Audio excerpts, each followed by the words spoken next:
So, uh, Love. Well, welcome to the clip for today, and well, with me here is Titan the creator. Basically, we'll be doing maybe just a random Q&A, and maybe probably how we see the journey of life, the journey of tech, the journey of creativity, and even school. Well, my first question today is, or let me say, what do you really think about, or how do we see the idea of school killing creativity, or they are students who are also creative but do not really want to see themselves doing 9 to 5 jobs? What can you say about it? Because sometimes I I feel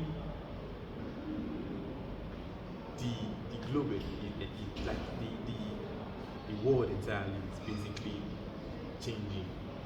It's going to technology, and everybody sees technology as form of AI, everything. Students know that AI is the way, and if not AI, nothing more, nothing less. Just that the assignments, everything, AI will just do it for me. And I feel that also kills their creativity when using AI. Because AI, somebody like you say you hate AI, it's basically said it, you hate AI, you say AI. I was like, if you hate AI, and AI has come to stay, being it in creativity, even designers today, they'll tell you AI has come to steal our works, AI has come to do this, AI has done this.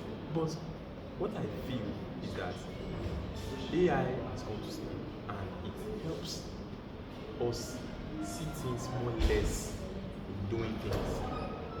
like it makes stuff easier. It makes stuff easier, but for the aspect of you going to AI, well, we are students, and we use AI, yes. But instead of telling AI to do it, you bring a kind of question prompt that we say, okay, AI, this is what I'm asked to do, and what can I get in response to this? Okay, I think the issue with this discussion, particularly, is the fact that is the over reliance on artificial intelligence, large language models like ChatGPT, to provide most of the solution to our academic problems.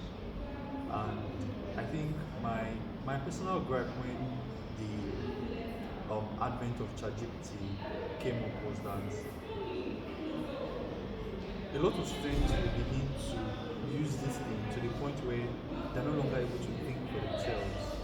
So where AI is supposed to come and assist you or refine your ideas, you give artificial intelligence to do it. Exactly. You give the ChatGPT or the WhatsApp AI, the Meta AI, whatever it's called, you give it the entire job to do for you without even bringing any ideas to the table. And I think the more you do that, because the truth is, everything you do consistently becomes a habit. The more you rely on ChatGPT to bring the idea, the more you rely on ChatGPT to bring the idea, to do the refinement, to do virtually everything, right, with your assignment, with your project, whatever it is, the less creative you become, the less of a thinker you become, the less of an idea bringer you become. Because as a student, one of the beautiful things that you are meant to train, right, as a student is the ability to think for yourself, right? The ability to create ideas, the ability to solve problems. But then when you're not even thinking like a problem solver because you feel you have ChatGPT and you're doing ChatGPT everything. Okay, now That's the where the problem lies. where you said, it draws my attention for me to also question the scenario that, do you believe that school kill the creativity of students? To a very large extent, I think it does. But this, of course, is debatable, and this is a very nuanced conversation, right? Nuanced in the sense that it's both a yes and a no answer, and on so many levels, right? I'll try my possible best within the time that I have to just go into one or two things and explore some of these nuances.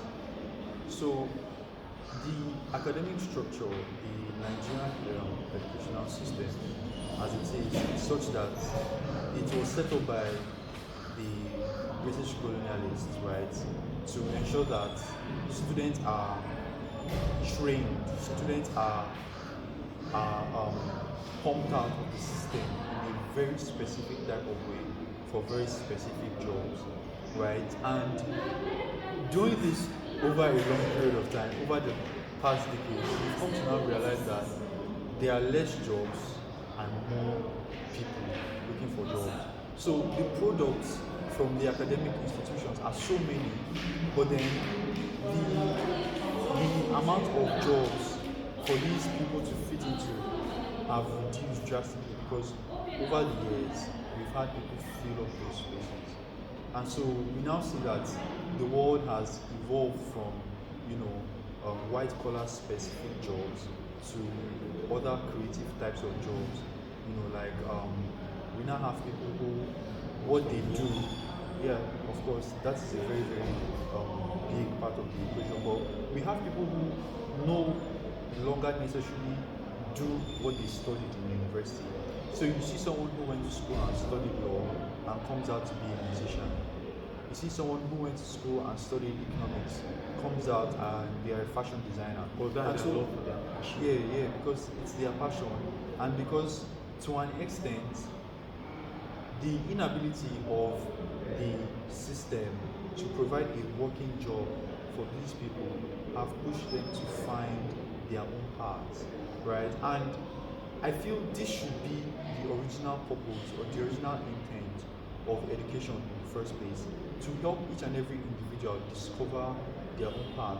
And while the educational system has actually done that to an extent, I wouldn't say it has been very successful, especially in this part of the world, because eventually we have so many factors, like we have parental control, we have economic background of so many people dictate to them what it is that they eventually get to pursue in life, when it's not necessarily in tandem with what they're passionate about, right? And so this is just one of the very many nuances of how the school system here interrupts or disrupts the creativity of people. And then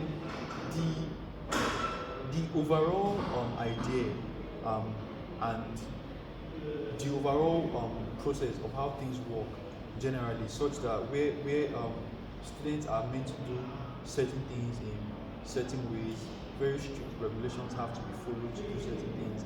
There is not much free thinking that is allowed in students, right? Yeah. In this academic system, there is not much brainstorming. There is not much.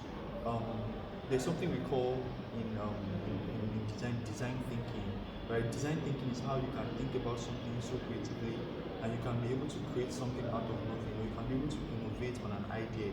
There's really not much of that happening because of the strictness and stiffness of the academic system here in this part of the world, and I think that's a very huge problem.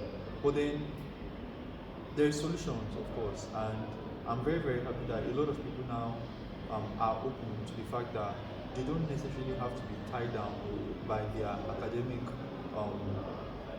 endeavors, right? By the academic field of study that they pursue while they were in the university or even before that. They can now dive into other things. And the internet, oh my god, the internet is such a beautiful thing, and it has made so many things possible.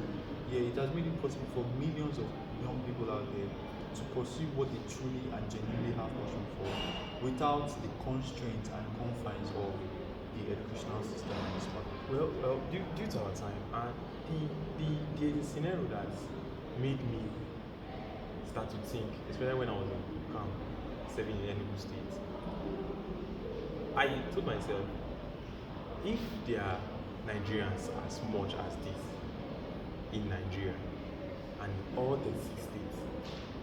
And is it very possible that whenever everybody is coming out to maybe, let's say, whenever all of us are ending it to go outside the world to go search for job, if it's going to be possible in Nigeria, that these states that are having more than thousands of people in one state